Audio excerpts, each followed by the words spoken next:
तर संजय राऊत आणि संदीप देशपांडे यांच्यामध्ये कलगीतुरा पाहायला मिळतोय। वळूया पुढच्या बातमीकडे। ज्या दिवशी तुम्ही 50 खोक्यांचे पुरावे द्याल त्या दिवशी चंद्रपूरच्या 1 खोक्याचा पुरावा देणार असं म्हणत संदीप देशपांडेंनी पुन्हा एकदा शिवसेना युबीटीला डिवचलंय। चंद्रपूर महापालिकेमध्ये शिवसेना युबीटीच्या नगरसेवकांना 1-1 कोटी दिले गेले, शिवाय त्यांना वेगळ्या ऑफर्स सुद्धा दिलेल्या आहेत असं विधान मनसेचे नेते संदीप देशपांडेंनी केलेलं आहे। या आरोपांवर उबाठा गटाचे जिल्हाध्यक्ष संदीप गिरे यांनी प्रतिक्रिया देत हे सर्व आरोप खोडून काढलेत। शिवाय मनसेचे नेते संदीप देशपांडे यांनी पुरावे द्यावेत, त्यांचा दावा खरा ठरला तर मी आत्ताच्या आत्ता राजीनामा देईन असंही त्यांनी म्हटलंय।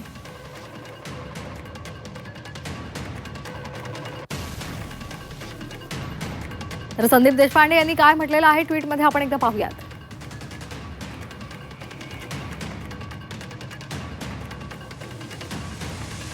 ज्या दिवशी जनतेला तुम्ही 50 खोक्यांचे पुरावे द्याल त्या दिवशी 100% चंद्रपूरमधल्या 1 खोक्याचा पुरावा देणार म्हणजे देणार असं मनसेचे नेते संदीप देशपांडे यांनी म्हटलेलं आहे।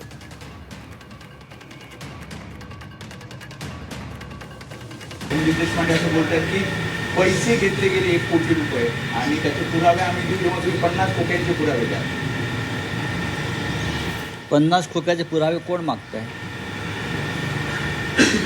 ठीक आहे, सोडून द्या।